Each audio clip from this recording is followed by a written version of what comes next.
चपटी बबूत में है खजाना कुबेर का।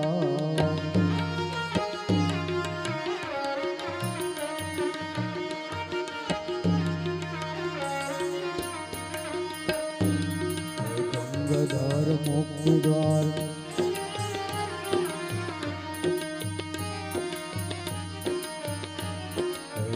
गंगाधर मुक्ति द्वार, ओमकार तू, ओमकार तू, ओमकार तू।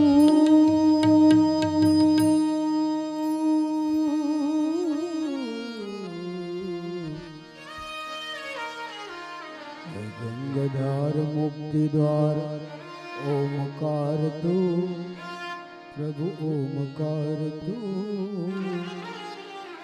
आयो शरण तिहार बोले पार पार तू।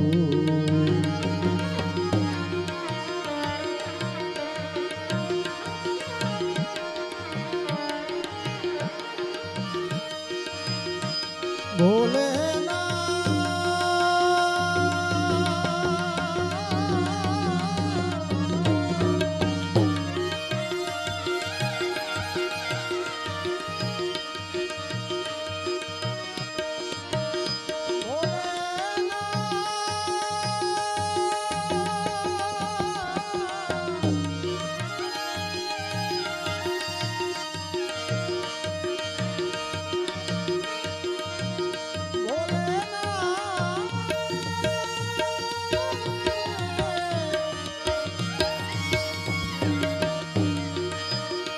नमु बार बार हूँ प्रभु पार तार तू।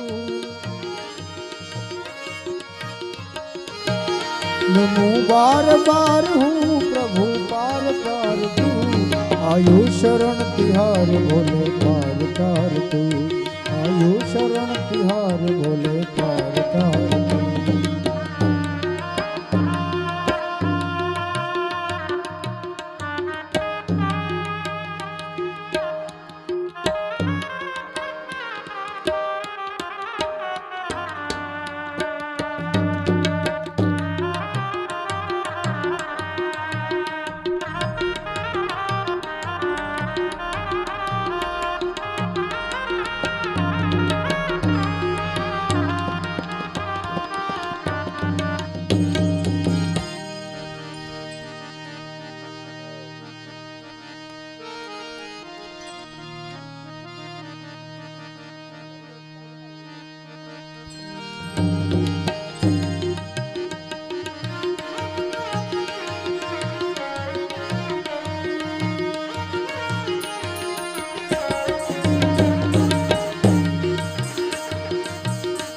तेरी कृपा बिना नहीं ले एक ही अणु।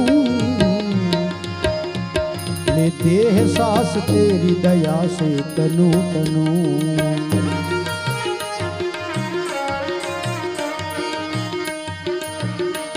तेरी कृपा बिना नहीं ले एक ही अणु। लेते हैं सांस तेरी दया से तनु तनु।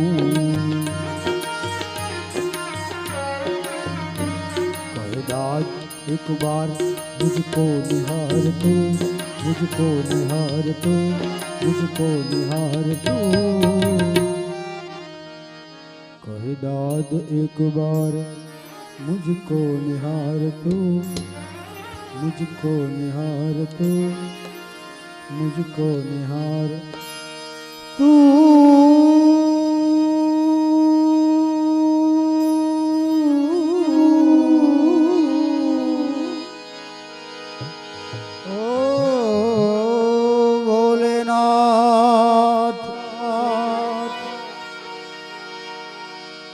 मुझको निहार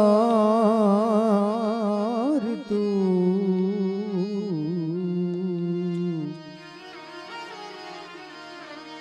कहे दाद एक बार, कहे दाद एक बार।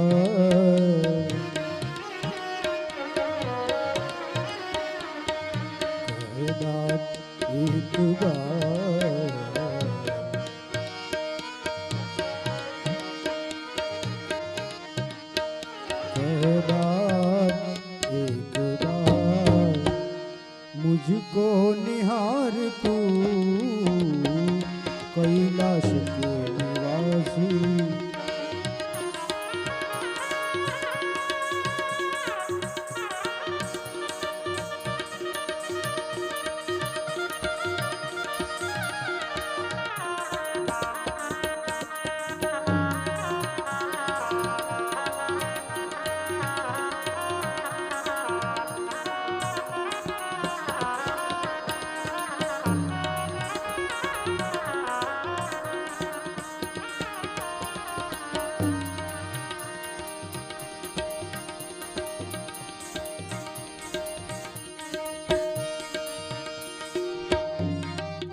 भोला है भंडारी करे नंदी की सवारी शंभू ना करे भोले ना करे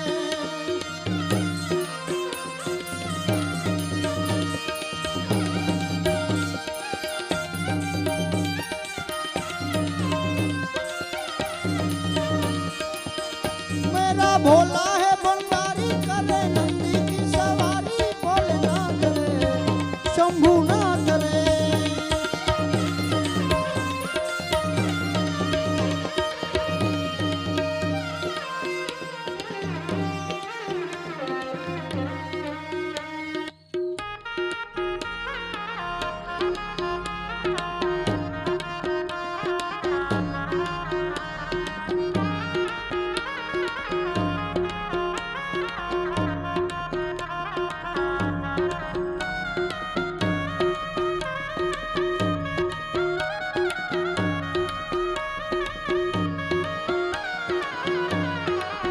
અત્રે વક્તા મહોદય આપણી વચ્ચે ઉપસ્થિત થવા થઈ રહ્યા છે ત્યારે આપણે બધા પોતપોતાની જગ્યાએ ઊભા થઈ અને આપણા વક્તાને સન્માન આપીશું એમને આવકારીશું એમનું સ્વાગત કરીશું બોલીએ સોમનાથ મહાદેવ કી વ્યાસ નારાયણ व्यास नारायण भगवान की જોરદાર તાલીઓથી વક્તા મહોદયને સન્માન महाकाल महादेव की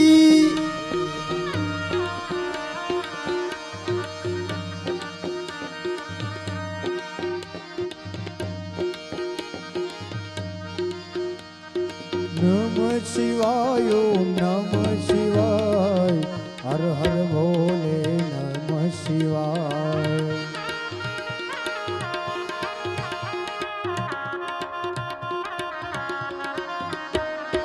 नम शिवाय ओम नम शिवाय हर हर भोले नम शिवाय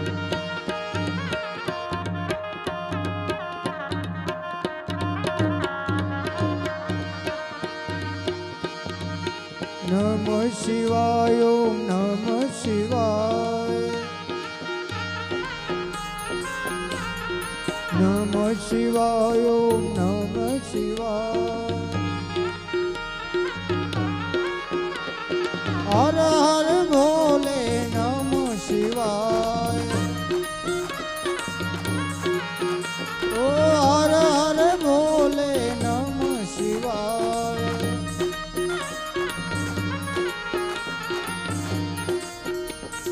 नम शिवाय ओम नम शिवाय हर हर भोले नम शिवाय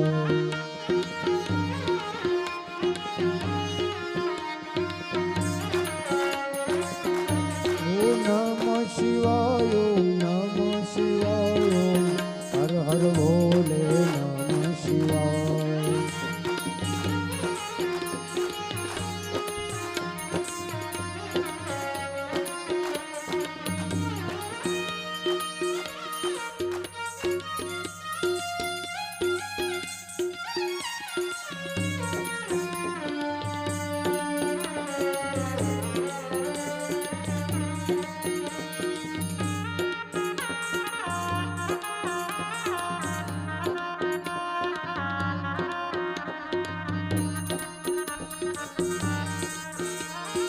नमः शिवाय ओम नमः शिवाय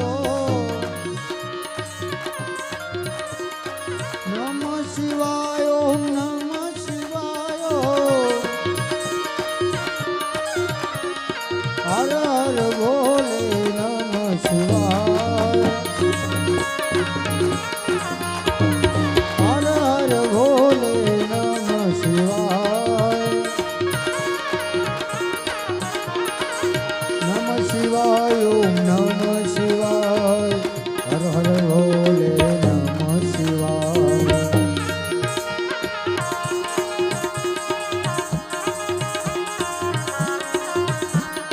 नमः शिवाय ओम नमः शिवाय हर हर भोले नमः शिवाय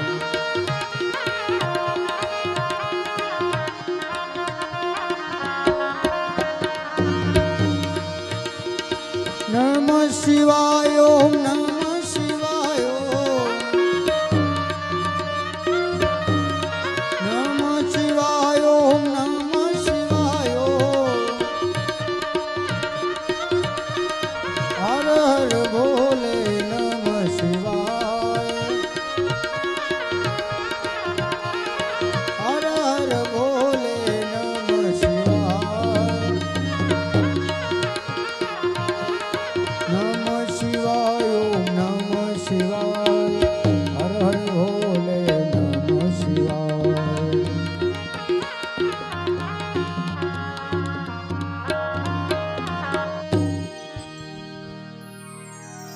સુસ્વાગતમ શ્રી ગણેશાય નમઃ. ચાલો આપણે બધા એ ફરી પાછા આપણો જે નિત્યનો જે ક્રમ છે એ રીતે કથાના દોર તરફ આપણે આગળ વધવું છે. પણ એ પહેલા હું વિનંતી કરીશ વિમલ ખૂંટ મોવિયા કે તેઓ મંચ ઉપર આવી સૌપ્રથમ પોથીજીને હાર અર્પણ કરે, ત્યારબાદ વક્તા મહોદયને હાર અર્પણ કરી એનું સન્માન કરે અને ત્યારબાદ આપણે દીપ પ્રાગટ્ય કરીશું અને પછી આપણે આરતીના દોર તરફ આગળ વધીશું. ત્યારે વિમલ ખૂંટ મોવિયા જેવો સૌપ્રથમ એ પોથીજીને હાર અર્પણ કરશે અને ત્યારબાદ આપણા વક્તા મહોદયને હાર અર્પણ કરશે. સોમનાથ મહાદેવ કી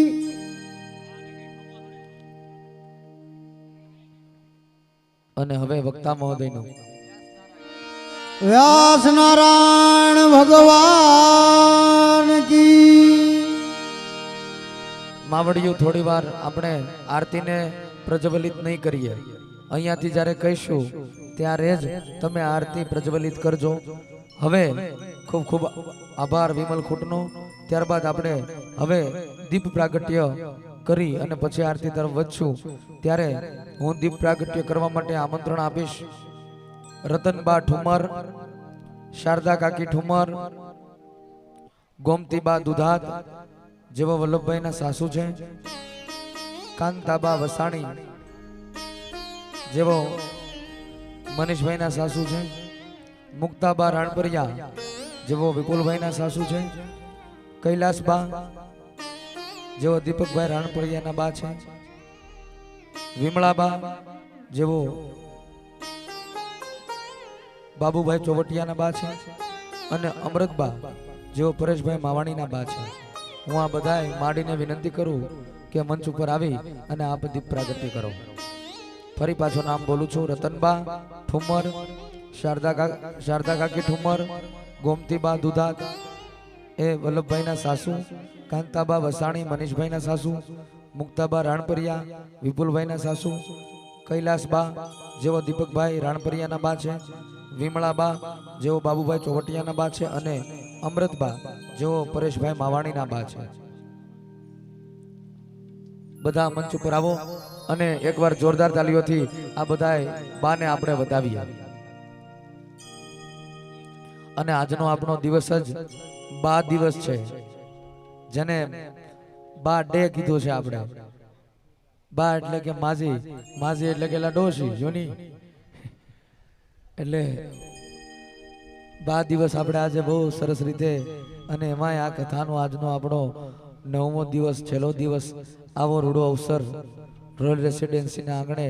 ત્યારે આ માતાજીના આ દરેક માવુના ચરણોમાં એ જ પ્રાર્થના કે હે માં, તમારા બાળકોને પણ જ્યારે એ પોતે અંધકાર રૂપી દૂર માર્ગે જાતા હોય ત્યારે એને આવી જ રીતે સત્યના માર્ગે તમે પાછા વાળજો અને આવી જ રીતે ધર્મના માર્ગમાં તમારા સંતાનો ખૂબ આગળ વધે એવી જ અભ્યર્થના અને એવા જ રૂડા આશીષ તમારા સંતાનોને આપજો.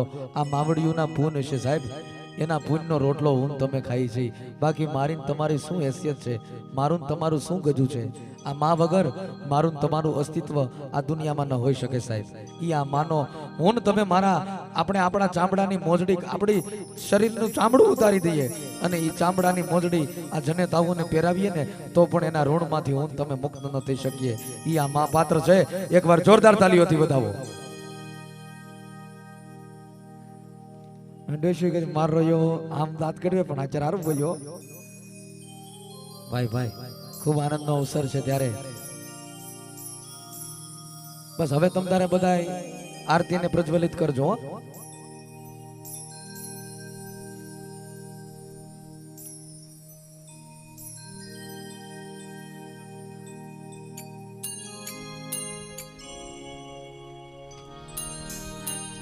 ખૂબ ખૂબ આભાર કે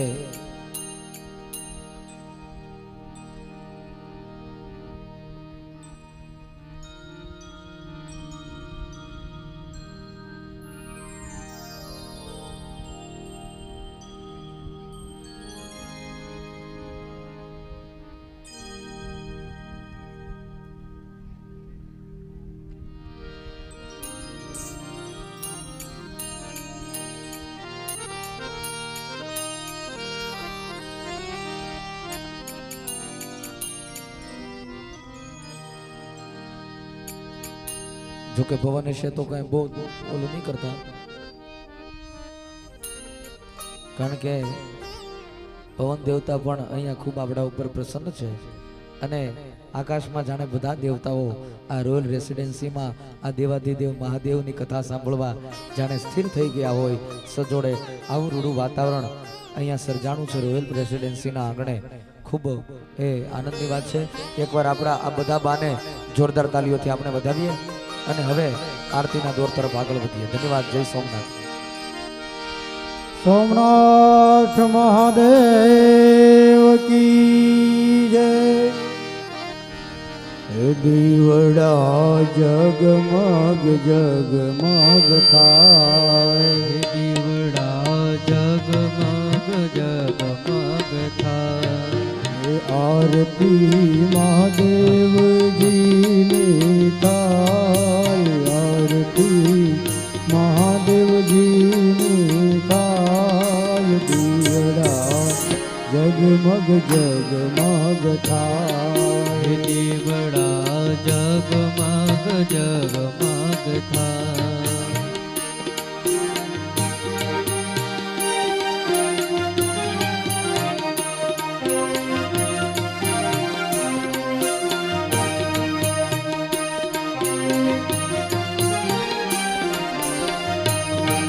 પ્રભુજી અમે લાવ્યા છીએ ફૂલડાના હાર,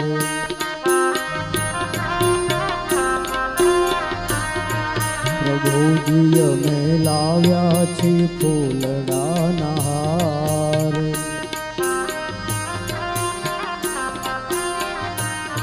મહાદેવ એને પહેરો તો આનંદ થાય, પ્રભુજી એને પહેરો તો આનંદ થાય. દીવડા જગમગ જગમગ થાય.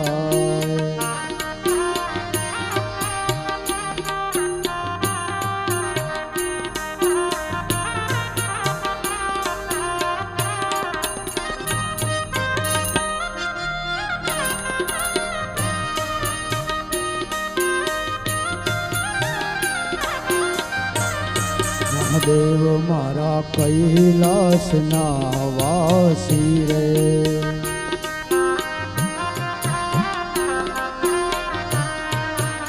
એના ચરણ કોટી અને કાશી રે.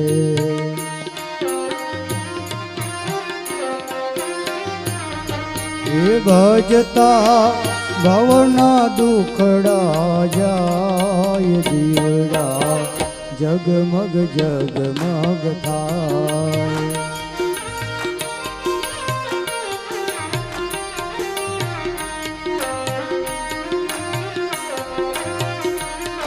આવો સૌ ભક્ત જન સાથે રે,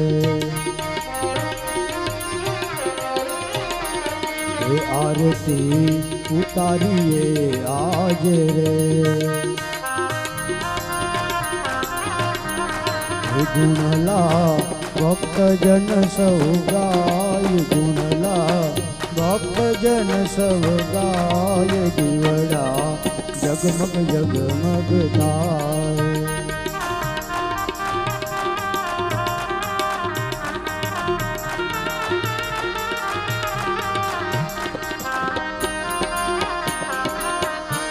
એ દીવડા જગમગ જગમગ થાય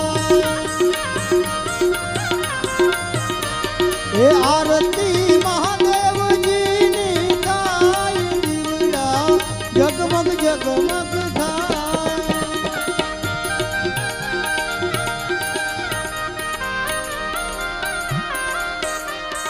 कर्पूर गौरम करुणावतारम संसार सारम भुजगेन्द्रहारम सदा वसंतम हृदयारविंद भावम भवानी सहितम नमामि मंगलम भगवान विष्णु मंगल गरुड़ध्वज मंगल पुनरिकाक्ष मंगल तनोहरि सर्व मंगल मंगल शिव सर्वार्थ साधिके शरण्य त्र्यंबके गौरी नारायणी नमोस्तुते नारायणी नमोस्तुते नारायणी नमोस्तुते।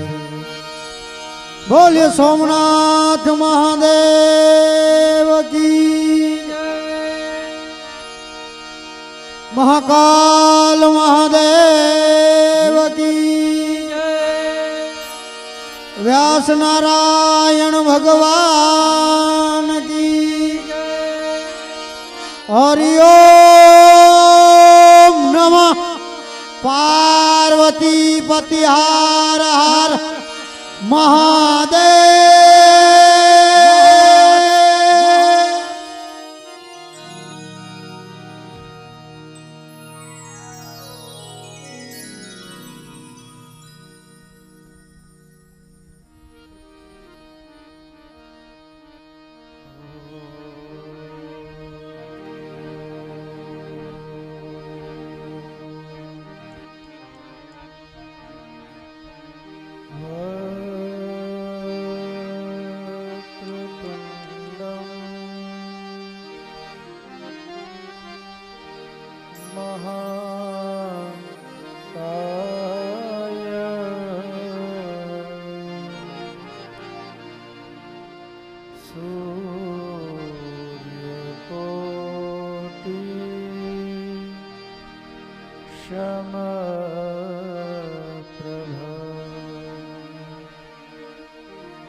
नित्याय शुद्धाय दिगंबराय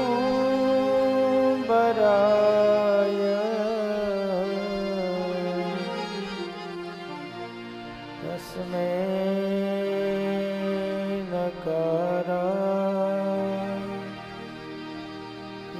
नमः शिवाय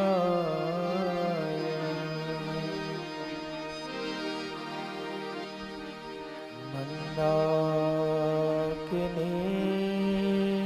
चलिल चंदन सर्चिताय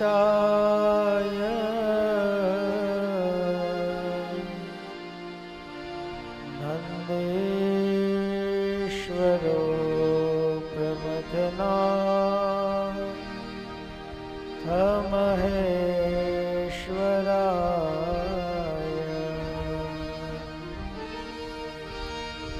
मंदार पुष्प बहु पुष्प सुपूजिताय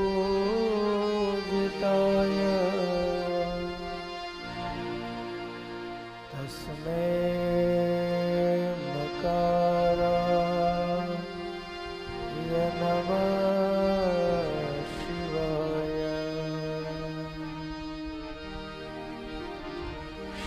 शिवाय गौरी व्रजनाब्धवृन्द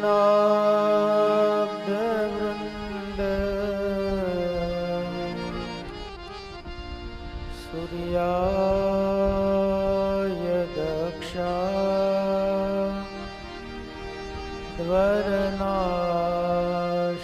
द्वरनाशकाय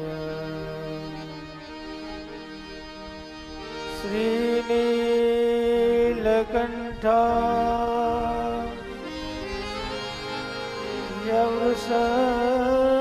यवृषध्वजाय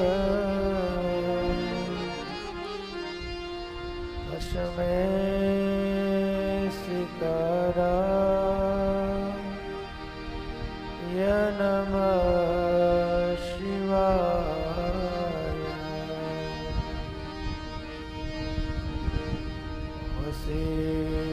वसिष्ठकुम्भो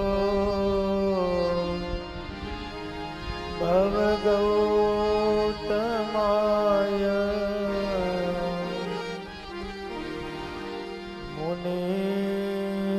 मुनीन्द्रचेता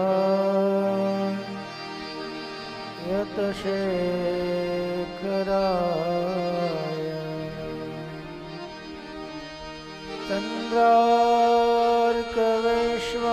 चन्द्रार्कवैश्वानर लोचनाय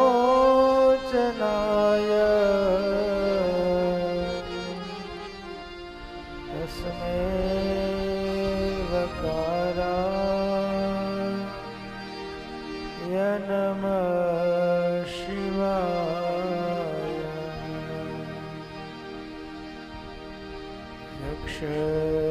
यक्षस्वरूपा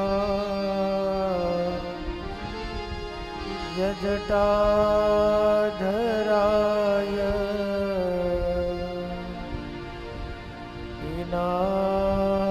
पिनाकहस्ता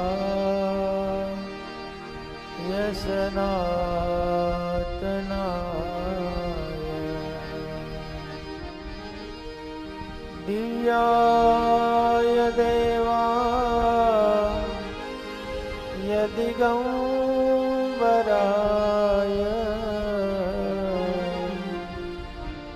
तस्मै यकाराय नमः शिवाय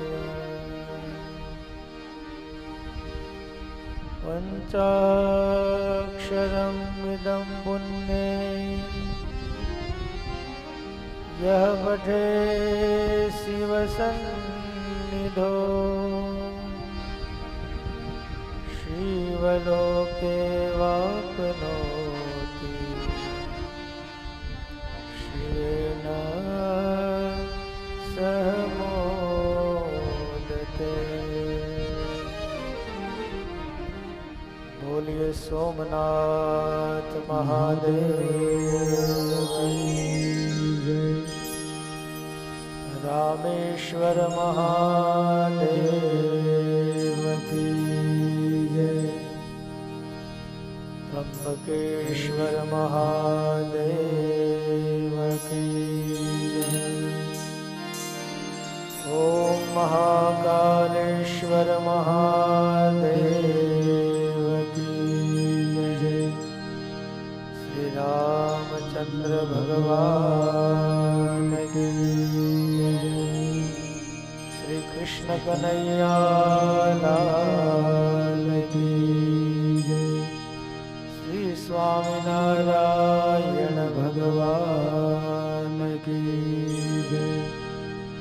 श्री हनुमान जी महाराज की जय। सद्गुरु भगवान की जय। ओम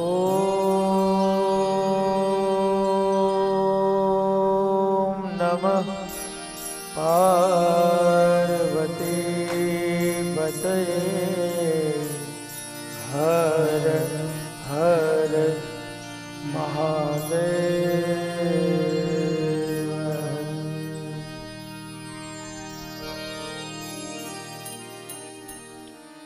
शिवजी ना शरणों में जाय फेरो एनो सफल थई जाय।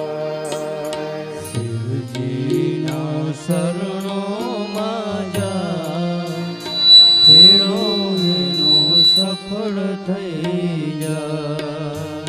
શિવજીના શરણોમાં જાય ફેરો એનો સફળ થઈ જાય. શિવજીના શરણોમાં જા ફેરો એનો સફળ થઈ જાય. ભોળાનાથ ભોળા કહેવાય ફેરો એનો સફળ થઈ જાય. ભોળાનાથ ભોળા કહેવાય ફેરો એનો સફળ થઈ જાય.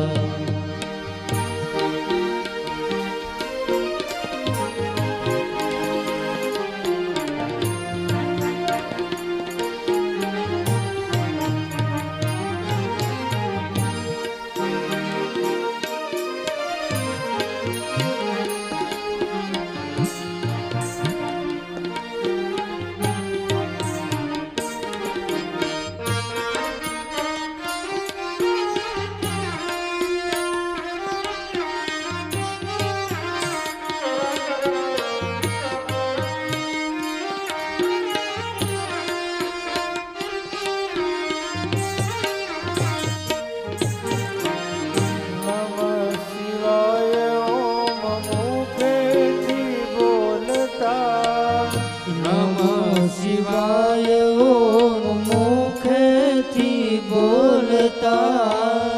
નમઃ શિવાય ઓમ મુખેથી બોલતા. નમઃ શિવાય ઓમ મુખેથી બોલતા. જળ અભિષેક પ્રભુ પ્રેમેથી કરતા. જળ અભિષેક પ્રભુ પ્રેમેથી કરતા.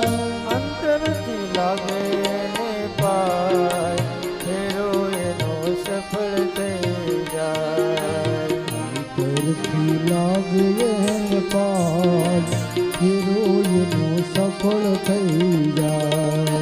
ફેરો એનો સફળ થઈ જાય.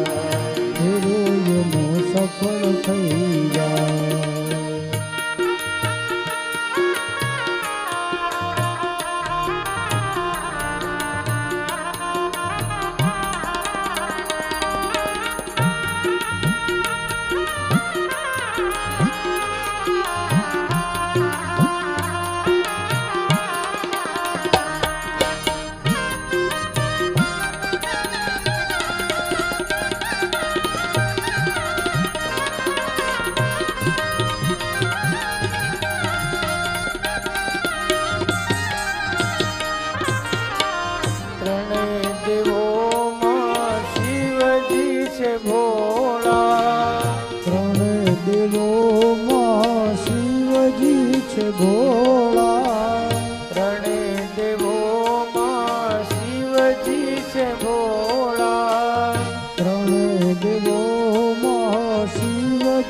છે ભોળા હળ પીધા ને નીલકંઠ કહેવાયા હળ પીધા ને નીલકંઠ કહેવાયા હળ પીધા ને નીલકંઠ કહેવાયા હળ પીધા ને નીલકંઠ કહેવાયા જગમાં અમર થઈ જાય ફેરો એનો સફળ થઈ જાય અમર થઈ જાય ફેરો એનું સફળ થઈ જાય ના શરણોમાં જાય ફેરો એનો સફળ થઈ જાય શિવજીના શરણોમાં જાય ફેરો એનું સફળ થઈ જાય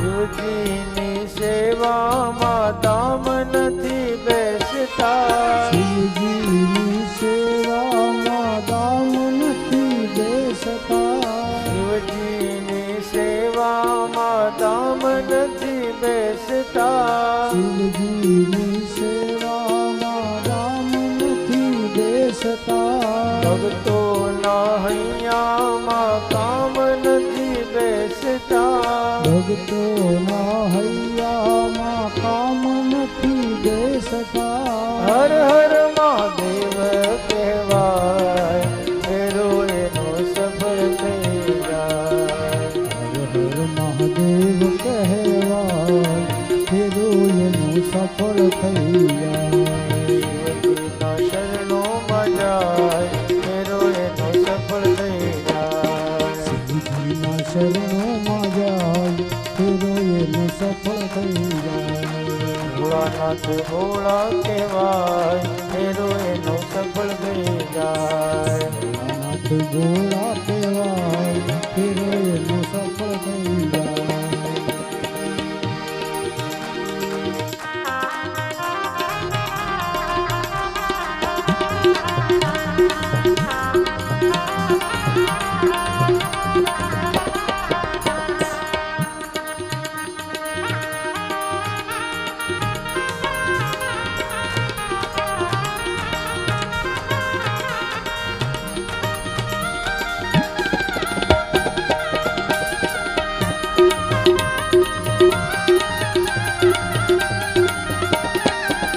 શિવજીના શરણોમાં જાય ફેરો એનો સફળ થઈ જાય શિવજીના શરણોમાં જાય ફેરો એનું સફળ થઈ જાય ભોળાનાથ ભોળા કહેવાય ફેરો એનો સફળ થઈ જાય ભોળાનાથ ગોળા કહેવાય ફેરો એનું સફળ થઈ જાય ઓમ નમઃ શિવાય ઓમ નમઃ શિવાય ઓમ નમઃ શિવાય ઓમ નમઃ શિવાય ઓમ નમઃ શિવાય ઓમ નમઃ શિવાય ઓમ નમઃ શિવાય ઓમ નમઃ શિવાય ઓમ નમઃ શિવાય ઓમ નમઃ શિવાય ઓમ નમઃ શિવાય ઓમ નમઃ શિવાય ઓમ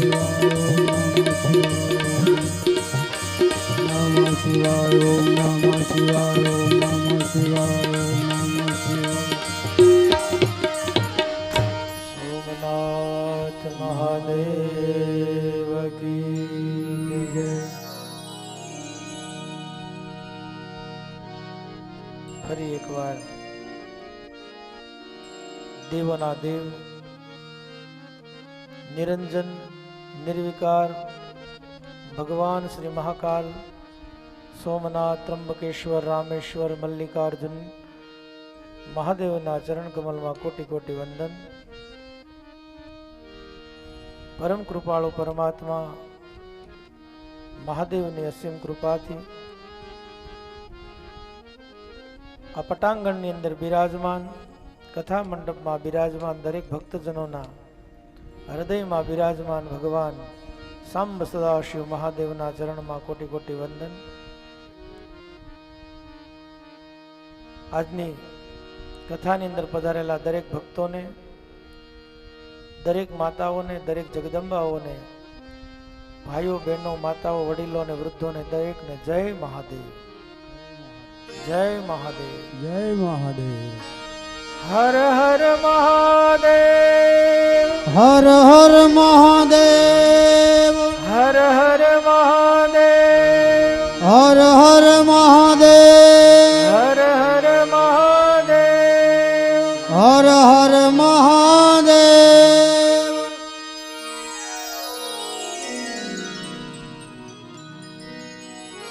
ભગવાન મહાકાલની અસીમ કૃપાથી આજે ફરી એકવાર 9મા દિવસની કથાની અંદર પ્રવેશ કરીએ. દિવસો પછી દિવસો વ્યતીત થયા.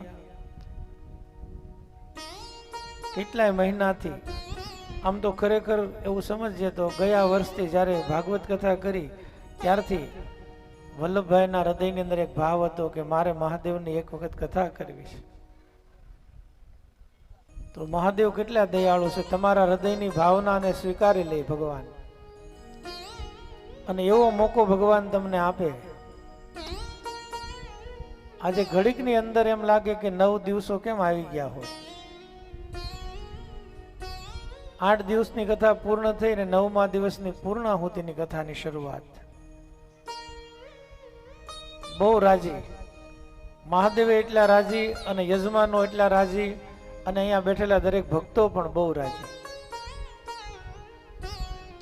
અને એમાં આ દીપ પ્રાગટ્યનું રાખ્યું માતાઓને હાથે, એટલે મને એક મનમાં વિચાર આવ્યો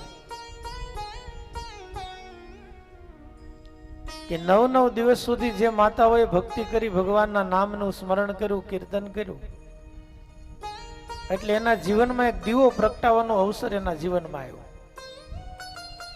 9 દિવસ સુધી જે જનેતાએ ભગવાનની કથા સાંભળી અને 9 દિવસ સુધી ભગવાનના નામનું સકીર્તન કર્યું, એને એક દીપ પ્રગટાવવાનું ભાગ્યમાં આવ્યું. એનો મતલબ એ થાય કે દરેક માતાઓ પોતાના ઉદરમાં 9 મહિના સુધી જ્યારે મહાદેવની ઉપાસના કરે ને ત્યારે એના જીવનમાં એક દીવા જેવો દીકરાનું પ્રાગટ્ય થાય. અને મને એવું લાગે છે કે જેના ઘરની અંદર હંમેશને માટે આરાધના ઉપાસના હોય અને 9 મહિના સુધી જે ભગવાન ઈષ્ટ દેવતાની આરાધના કરતી હોય ને એના ઘરે ધર્મિષ્ઠ પુત્રની પ્રાપ્તિ થાય. આજે રતનબાને હું ધન્યવાદ આપું છું કે તમારા ઘરની અંદર જે સંતાનો જન્મા, દીકરાઓ જ્યારે ખરાબ માર્ગે જાય ને ત્યારે મા બાપને દુઃખ થાય, પણ દીકરાઓ જ્યારે આવું સત્કર્મ કરે ને ત્યારે મા બાપનું હૈયું ખીલી ઉઠે કે મારા જીવનમાં મને કેવું સંતાન ભગવાને આપ્યું.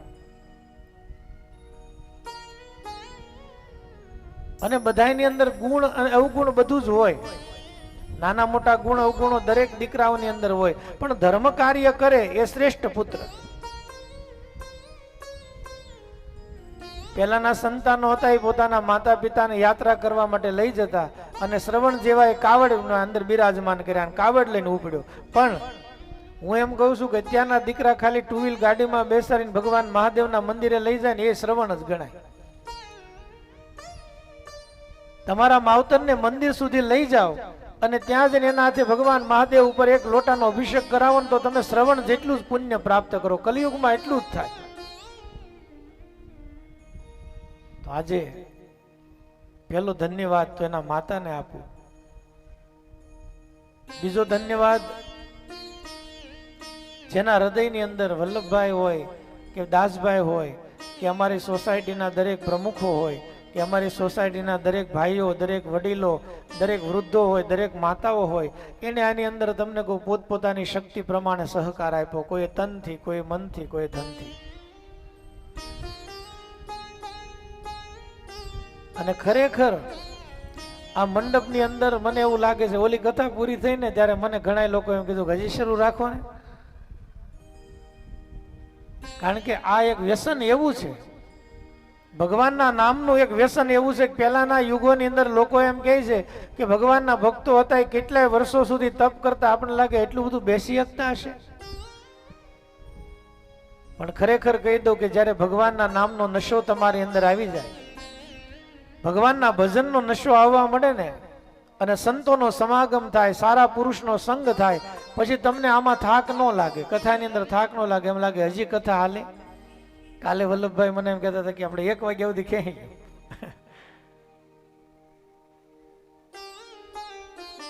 પણ ક્યારે એવું મળે તો કે સારા પુરુષો મળે, સારા સંતોનો સમાગમ થાય, ત્યારે સારા સંતોનો સમાગમ થાય. એટલા માટે કવિઓ લખે, અવળ પુરુષનો સંગણો કરીએ હરી, અવળ પુરુષનો સંગડો ન કરીએ હરી, પાડે તો ભગતી માં ભંગ, પાડે તો ભજન માં ભંગ, એ સહેલી અમને ભાગ્ય રે મળ્યો આવા, સાધુએ પુરુષનો સંગ મને, સાધુએ પુરુષનો સંગ મને, સાધુ પુરુષનો સંગ. ભાગ્ય હોય ત્યારે આપણા જીવનમાં સાધુ મળે, ભાગ્ય હોય ત્યારે સારા સદગુરુ મળે, અને ભાગ્ય હોય ત્યારે સારા મિત્રો મળે.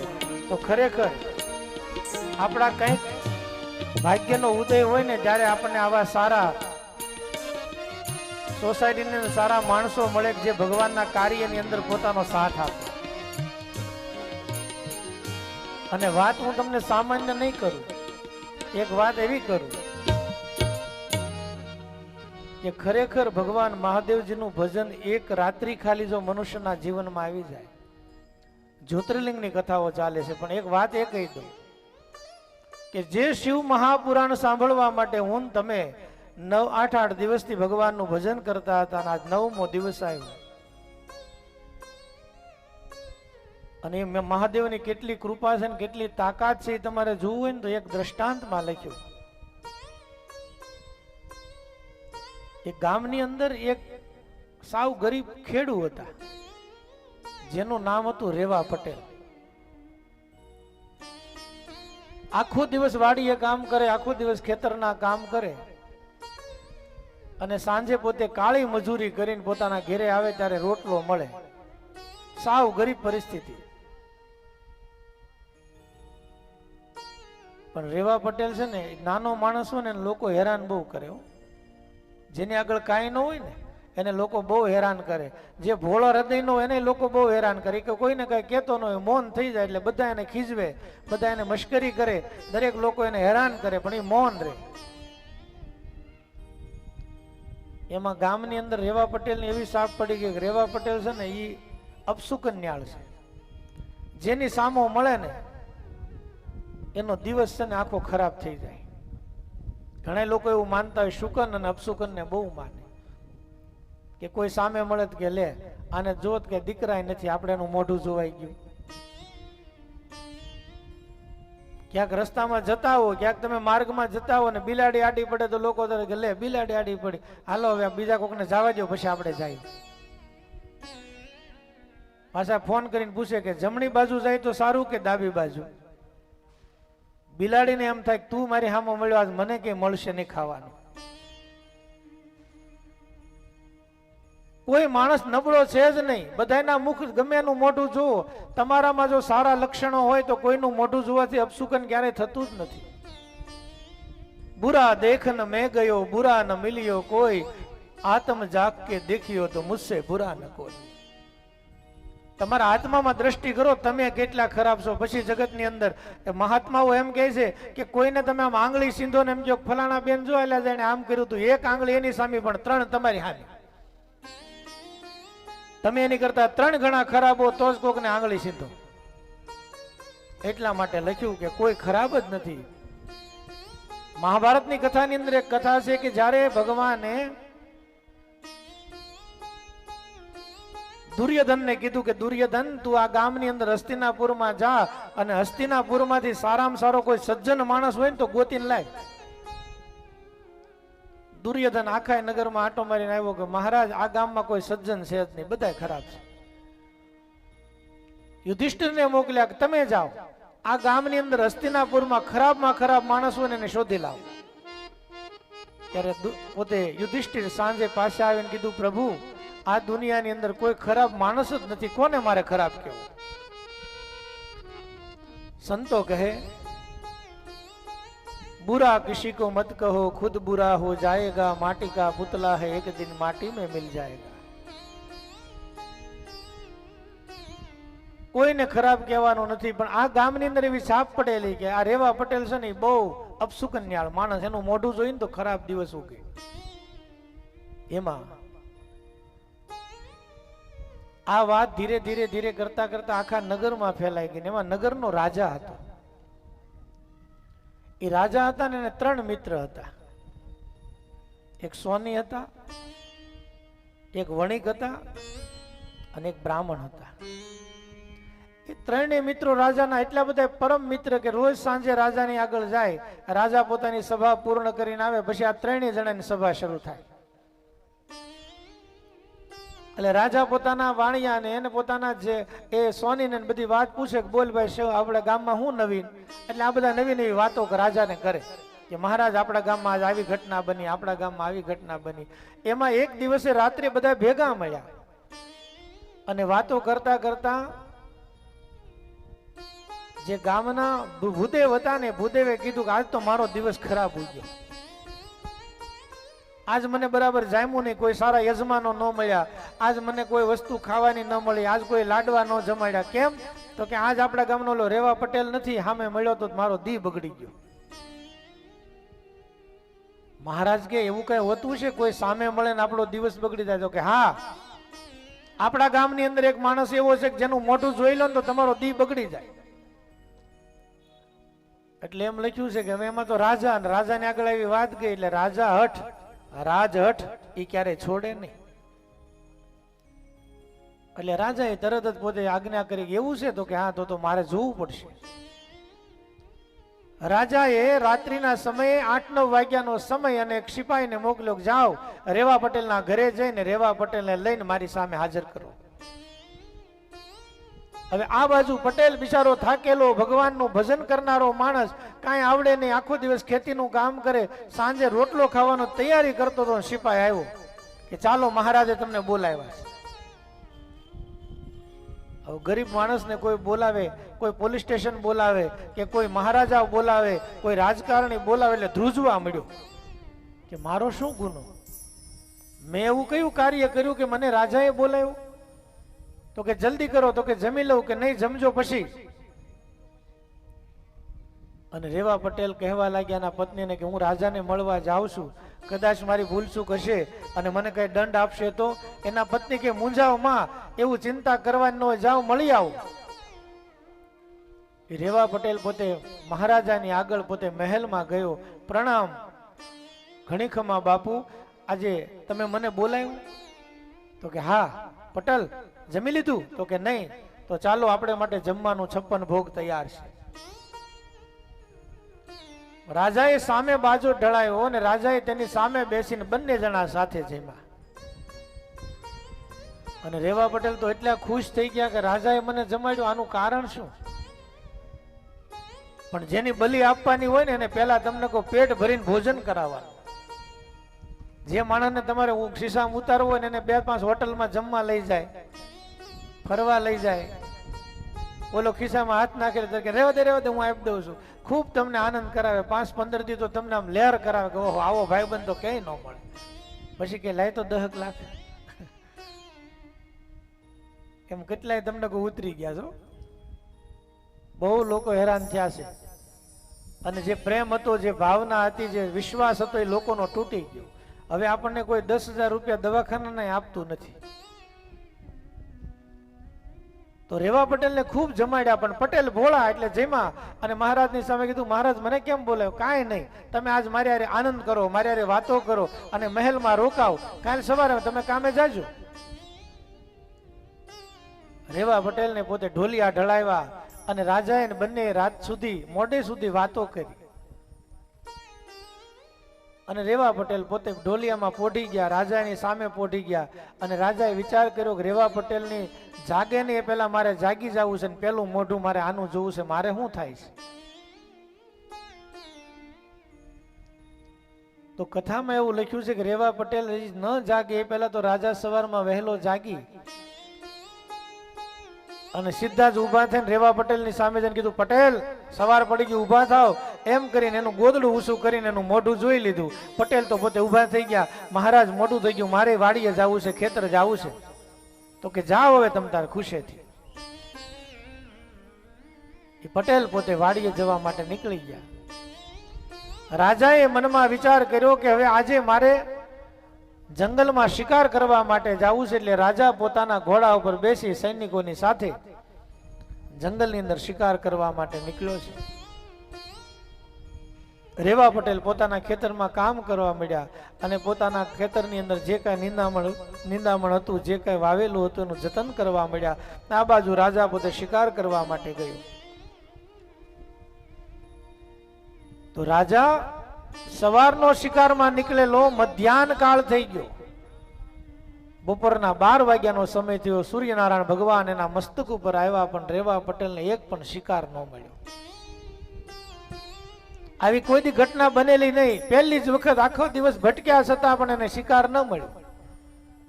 પણ રાજાને ઓલી રેવા પટેલ વાળી વાત મગજમાં નથી, ભૂલી ગયા છે. રાજા શિકારની પાછળ એમાં 12 વાગ્યા પછી પોતાના ઘોડાને જ્યાં પાછો વાળ્યો ત્યારે એને એક મૃગ જોયું. એ મૃગની પાછળ ઘોડો લઈને દોડ્યા છે રાજા, અને મૃગ તો પોતાની સ્પીડની અંદર પોતાની ઝડપમાં દોડતું જાય છે. રાજાની પાછળ સૈનિકો પાછળ રહી ગયા અને રાજાનો ઘોડો તેની પાછળ એમ દૂર દૂર સુધી જંગલ, ગાઢ જંગલ આવી ગયું. એમાં ઘોડાની સાથે રાજા જાતો હતો એટલે મસ્તક ઉપર વાગી ડાળ અને રાજા પોતે ઘોડા ઉપરથી નીચે પડી ગયો. થોડી વાર થઈ એટલે સિપાહીઓ આવીને, મહારાજ તો મૂર્છિત થઈ ગયા હતા, મહારાજને જગાડ્યા, પાણી પીવડાવ્યું, માથા ઉપર પાટો બાંધ્યો અને રાજાને લઈ અને મહેલની અંદર પાછા આવ્યા. મહેલમાં પાછા આવ્યા અને બધાએ ખાધું પીધું, આનંદ કર્યો અને સાંજ પડી એટલે ઓલા ત્રણેય મિત્રો રાજાને મળવા આવ્યા. ત્રણેય મિત્રો રાજાને મળવા આવ્યા અને રાજાને કહેવા લાગ્યા કે મહારાજ કેમ તમે આજ કઈ બોલતા નથી? આ શું થયું? માથામાં શું વાગ્યું?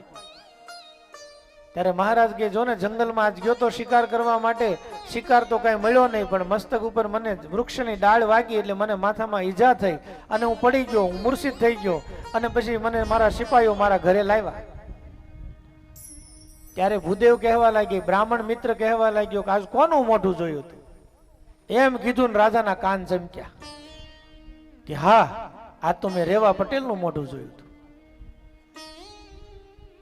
બ્રાહ્મણ કહે કે હું તમને કહેતો હતો મહારાજ એનું મોઢું જોવાનું ન હોય, તમે અમારું ભૂદેવનું માનો નહીં ને? પૂછી લો આખા ગામને કેટલાય લોકોને અનુભવ થયા છે, કેટલાય લોકોના હાથ પગ ભાંગી ગયા છે, કેટલાયના સંતાનોને તકલીફ પડી છે, કેટલાને ખેતીવાડીમાં તકલીફ પડી એટલે એનું મોઢું કોઈ જોવા માંગતું નથી. તમે એનું મોઢું જોયું? રાજા કહેવા લાગ્યો કે આવો આપણા ગામની અંદર માણસ હોવો જ ન જોઈએ, આને મારી નખાય, આને જીવ તો ન રખાય. જે ગામની અંદર બીજાના જીવ લઈ લે, બીજાના જીવનમાં વિઘ્ન કરે એવા માણસને આપણા નગરમાં જીવ તો ન રહેવા દેવાય. રાજાએ ફરી વખત આજ્ઞા કરીને ફરી વખત સિપાહીઓ ગયા અને સિપાહીઓ જઈ રેવા પટેલને કીધું કે હાલો મહારાજ બોલાવે. એટલે રેવા પટેલ તો હરખમાં આવી ગયા કે ઓહો, આજે પાછું આપણને ભોજન કરવા માટે બોલાવ્યો, કે મારું બનાવતી નહીં, તું રેવા દે, મારો રોટલો નહીં કરતી, હવે હું પાછો જાઉં છું રાજા પાસે. રેવા પટેલ પોતે સિપાહીઓની સાથે ગયા અને રાજા એનું મોઢું ન જોયું, અવળું ફરીને કીધું કે જાઓ એને બંધનમાં પૂરી દો. કાલ સવારનો સૂર્યનારાયણ ભગવાન ઉગે એટલે આખા નગરને બધાને ભેગા કરો અને ઢંઢેરો પીટાવો કે આપણા આખા ગામની અંદર જે માણસનું મોઢું જોવાથી અપશુકન થાય ને કાલ સવારમાં ફાંસી. આવો સંકલ્પ કર્યો એટલે રેવા પટેલ તો થરથર ધ્રુજવા માંડ્યા. કોઈ રસ્તો નથી, રાજાની સામે કોઈનું ચાલે નહીં. અને એક પણ શબ્દ ન બોલવા દીધા. રેવા પટેલને હાથની અંદર પગની અંદર બેડીઓ નખાવી અને જેલની અંદર પૂરી દેવામાં આવ્યા. રાત્રિનો સમય હતો. સવારની અંદર એને ફાંસી આપવાની સજા કરવાની હતી અને આખા નગરની અંદર બધાને જાણ થઈ ગઈ કે આપણા ગામની અંદર જે રેવા પટેલ છે ને સવારમાં ફાંસી થવાની છે. વિચાર કરો, જેને ખબર પડી જાય કે મારું સવારમાં મૃત્યુ છે એની દશા કઈ હોય. જેને ખબર પડી જાય કે સવારમાં મારે મરવાનું છે, એ માણસ પોતે જેલની અંદર એને ઊંઘ આવતી નથી. અને એ પટેલ પોતાની આંખ બંધ કરે ને ઝસકી જાય, ઊભો થઈ જાય, મનમાં વિચાર કરે કે હવે હું શું કરું, કયો એવો રસ્તો હશે કે જેનાથી હું આમાંથી મુક્ત થાવ. મારો કોઈ ગુનો નથી, મારો કોઈ વાંક નથી, મેં રાજાનું કઈ લીધું નથી, હું તો મહેનત કરીને જીવનારો માણસ. પોતાના આત્માની અંદર પશ્ચાતાપ કરે, હે ભગવાન, મારા કયા જન્મના આવા કર્મ હશે કે મને આજ કારણ વગરનું મારું મૃત્યુ સામે આવ્યું. પણ રેવા પટેલ જ્યારે વિચાર કરતા કરતા મનની અંદર મહાદેવનો સંકલ્પ થયો. રેવા પટેલના મનમાં થયું કે મેં નાનપણની અંદર એક કથા સાંભળી છે મહાદેવની, કે મહાદેવ ગમે એવા કાળના મુખની અંદરથી પણ છોડાવી શકે, ગમે એવા રોગમાંથી પણ છોડાવી શકે. એટલા માટે રેવા પટેલની આંખ બંધ થઈને મનની અંદર ઓમ નમઃ શિવાય, ઓમ નમઃ શિવાય, ઓમ નમઃ શિવાય જપ કરવા લાગ્યા કે હે પ્રભુ,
અને પંચાક્ષર મંત્રના વાઇબ્રેશનો પોતાના શરીરમાં થવા લાગ્યા. રૂવાડા ઊભા થઈ ગયા.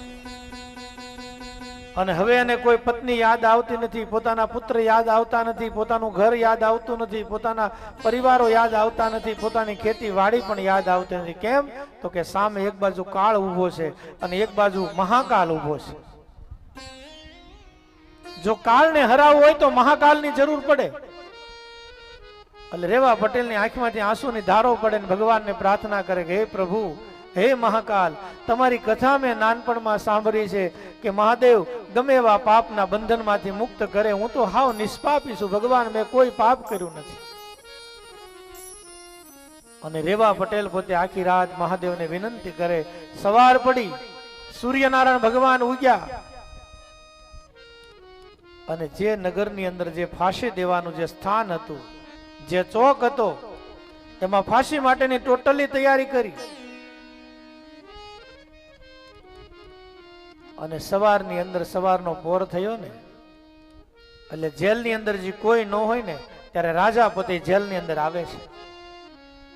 રાજા આવી અને પોતે રેવા પટેલની સામે જોઈને કીધું કે રેવા પટેલ, તમે અમારા ગામને બહુ દુઃખ આપ્યું છે. મારા નગરના દરેક લોકો તમારી ફરિયાદો કરે પણ હું માનતો નહોતો. આજ મને થઈ ગયું કે તમે જ મોટા મોટો ગુનેગાર છો, માટે તમારે આજ મરી જવાનું છે, તમને ફાંસી આપવાની છે. ત્યારે રેવા પટેલ બે હાથ જોડીને સામે ઉભો રહ્યો. મહારાજ, જેવી મારા મહાદેવની કૃપા, જેવા મારા મહાકાલની કૃપા, જે કૃપા હશે હું સ્વીકારીશ. એટલું બોલી થોડીક વાર થઈ એટલે સૈનિકો આવી અને બે હાથની અંદર દોરડા બાંધી અને રેવા પટેલને એ પોતે એ રંગમંચની અંદર જે જગ્યાએ ફાંસી આપવાની હોય તે જગ્યાએ ચોકમાં લાવીને ઊભા રાખ્યા. આખું ગામ ટોળે વળી ગયું છે. દીકરીઓ, બહેનો, ભાણિયું બધી દિશાઓની અંદર જોવો તો ગામના મોટા મોટા વડીલો, પંચો બધા આવી ગયા છે અને કોઈ એમ રોકવા માટે તૈયાર નથી કે રહેવા દો, આ ગરીબને શા માટે ફાંસી. પણ ગામના લોકો છે એ પણ વિરોધમાં કે આને ફાંસી જ દેવાય. આ બહુ હેરાન કરતો હતો ગામને. આજુબાજુના લોકો આવી વાતો કરે. ગળામાં નાખવા માટેનું દોરડું તૈયાર કર્યું, કાલપાસ તૈયાર કરાવવામાં આવ્યું અને રેવા પટેલ પોતે બજારની અંદર એ માસડાની આગળ ઊભા છે. ત્યારે રાજાએ કીધું, તમારી અંતિમ ઈચ્છા ખરી કાંઈ?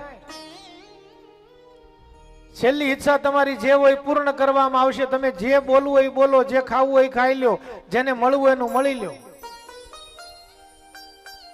ત્યારે એ મહાદેવના ભક્તે બે હાથ જોડે કીધું, મારે કોઈને મળવું નથી, મારે કઈ ખાવું પણ નથી. તો તમારે શું કેવું છે? મારે તમને આખા ગામને બધાને એક વાત કરવી છે કે મને ફાંસી મળી ને એનું કારણ એ છે કે હું તમને બધાને આખા ગામને નડતો તો, દરેક લોકોને હું સામે મળતો, તમારું જીવન બગડતું, તમારા દિવસો બગડતા. હું સામો મળું તો તમારા દીકરાઓના જીવનમાં વિઘ્ન આવતા, તમારા જીવનમાં વિઘ્ન આવતા, એવું તમે બધા કહો છો. પણ આજ હું મારા મહાદેવને એટલી પ્રાર્થના કરું કે હું કેટલો અભાગ્યો કે મારા મુખ જોવાથી તમારા જીવનમાં તો ખાલી સંકટો આવતા, પણ આ જે માણસનું મોઢું મેં જોયું છે ને એ માણસ કેટલો ખરાબ હશે કે જેનું મોઢું જોયા પછી આજ મારે મરણના માચડે સડવું પડે છે. એટલું કીધું એટલે રાજા કે ખોલી નાખો. કારણ કે એને રાજાનું જ પેલું મોઢું સવારમાં જોયું હતું કે હું કેટલો અભાગ્યો, મેં એવા માણસનું મોઢું જોયું કે આજ મારે મરણ પથારીએ સૂવું પડશે. રાજા કે એને ખોલી નાખો. આ છે મહાદેવની ભક્તિનો પ્રતાપ. એક જ રાત્રિની અંદર ભજન કરે તો માણસને મૃત્યુના મુખમાંથી છોડાવી દે. એટલા માટે આજ મારે બીજું કાંઈ તેમને કહેવું નથી, પણ આ 9 દિવસ ભલે ભાવે કે કભાવે કે અભાવે તમે જે કાંઈ ભગવાનના 5 નામ લીધા હશે ને એ નામની અંદરથી એક ભાગ મારો છે.